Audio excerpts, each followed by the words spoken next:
ఇక్కడ చూడమ్మా మా మా వరలక్ష్మి ఏమ్మా ఇక్కడ చూడు ఇక్కడ చూడు పాపా ఇక్కడ చూడు ఏం పేరు నీ పని వరలక్ష్మి అన్నా కదా ఏం జరిగింది చెప్పమ్మా చెప్పు ఏం జరిగింది చెప్పమ్మా ఎందుకు ఇంత బాధపడుతుంది ఏం జరిగింది 3 ఏళ్ళ నుంచి పెళ్లి చేసుకుంటాను చేసుకోవడం లేదు వాడు తిరాడికి వాళ్ళ ఇంట్లో భయపడి వాడు ఒప్పుకోవడం లేదు ఊరికి రాని ఏతకొస్తుంది రాని ఎంత నీ వయసు ఎంతమ్మా నీ వయసు 19 ఏళ్ళు వాడు వయసు 25 ఏళ్ళు సురేష్ అన్నవాడు ఎన్ని సంవత్సరం అంటే లవ్ చేస్తున్నావు 3 సంవత్సరాల నుంచేనా మరి ఏమన్నాడు ఇప్పుడు పెళ్లి చేసుకుంటాను అంటున్నాడు ఎందుకు భయపడి వద్దంటున్నాడన్నా ఇంత ముందు ఏమన్నా మరి పెళ్లి చేసుకోమని మాట ఇచ్చాడు వాడు మరి ఇంత ముందు చేసుకుని 3 ఏళ్ళుగా నువ్వు పెళ్లి చేసుకోమని అడగలేదా నువ్వు చేసుకున్నాడు ఉంటాను అన్నాడు మరి అయిపోయింది వాళ్ళ అనేది మ్యారేజ్ అయిపోయింది ఇప్పుడు వాడు వాడుకొని వదిలేసిందని ఇంకో మొగడు ఎట్లా పుట్టాడు 5 నిమిషాలు ఉండపా 5 నిమిషాలు ఉండు చెప్పమ్మా ఇటు చెప్పమ్మా ఇటు చెప్పమ్మా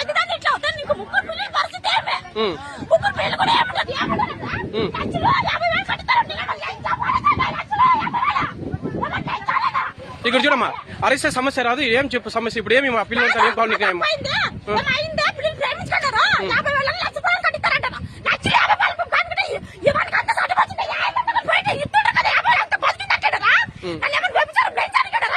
నువ్వు ఫోన్ చేసి ఫోన్ ఎత్తలేదా పిల్లడు కాదమ్మా నువ్వు ఈ విషయం అంత ఫోన్ మాట్లాడలేదా అబ్బాయితో ఫోన్ లో మాట్లాడలేదా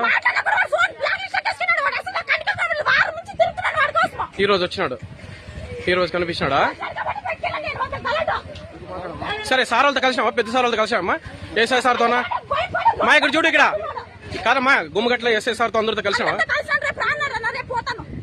సరే ఇంకా ఉన్నారు అక్కడ చూడు మీకు ఒకవేళ అనుకూలం కాకపోతే సార్ వాళ్ళతో మాట్లాడి పెద్దవాళ్ళు ఖచ్చితంగా చేస్తాను నేను మాట్లాడక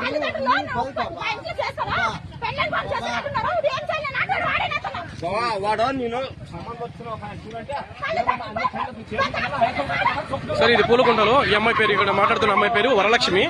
వడ్డేవాళ్ళు ఈ అమ్మాయిని కాలేజీలో చదువుతుండగా 3 ఏళ్లుగా ఇదే ఊరికి సంబంధించిన సురేష్ అనే వ్యక్తి అంటే బండి మీద సురేష్ అనే అబ్బాయి ప్రేమిస్తున్నాను లవ్ చేస్తున్నాను అని చెప్పినా ఇంటి పరిస్థితి బాగలేదు ఇంటి గతం గురించి చెప్పినా కూడా నేను పర్వాలేదు చేసుకుంటానని చెప్పి నమ్మించి తర్వాత ఈ అమ్మాయిని ఇప్పుడు వదిలేసి వరన్నకు పెళ్లి తర్వాత చేసుకున్నాను అన్నాడట వరన్న పెళ్లి అయింది ఇప్పుడు పెళ్లి చేసుకోమని అడిగితే నాకు అవసరం లేదు నువ్వు ఎవరు చెప్పుకుంటా చెప్పుకో అన్నట్టుగా అబ్బాయి తీరుగా ఉంది ఇది పులుకుంట అనంతపురం డిస్టిక్ గుమ్మగట్ట మండలం పులుకుంట గ్రామం అండి